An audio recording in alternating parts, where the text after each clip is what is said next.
Je commençais finalement à fréquenter le milieu gay dans une asso de jeunes gays qui avaient tous de 15 ans à 26 ans. Moi, j'en avais déjà 25 ans. Ouf! Presque trop vieux. J'ai commencé à aller avec ces jeunes, trop jeunes, souvenez-vous, de l'asso dans des bars gays et même en discothèque. Trop fun. La fiesta. Certes, le bar n'était pas accessible aux handicapés à cause d'une marche d'accent grave peine 10 centimètres. Mais les barman venaient m'aider. J'ai pensé que ça devait les saouler à la longue. Mais j'ai eu de la chance qu'ils le fassent. J'y subissais un peu de discrimination de certaines personnes. Mais, j'étais naïf, je ne le voyais pas.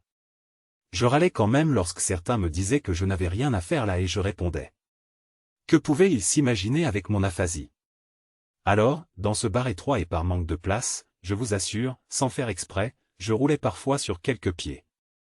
Mais alors, vous demanderez-vous, comment les gays se comportaient-ils avec moi de manière générale dans ce bar? Eh bien, bonne question. Certains me voyaient et d'autres m'ignoraient.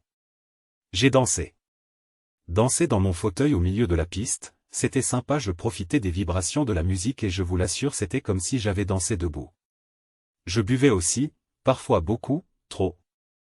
J'avais carrément, à ce moment-là, l'impression de fondre dans mon fauteuil électrique. Je tentais la drague également. Mais avec peu de résultats notables.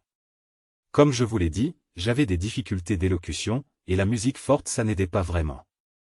Et puis à l'époque je sortais sans ADV astérisque. Néanmoins, j'ai pu mettre les mains à quelques fesses, mais, voyons ça ne se fait pas, ce qui était courant dans le milieu à l'époque. Et j'ai eu même quelques plans cul, mais sans lendemain. Ce n'était pas assez pour me satisfaire. De plus, amener un garçon, valide, dans un foyer médicalisé, niveau discrétion ce n'est pas le top.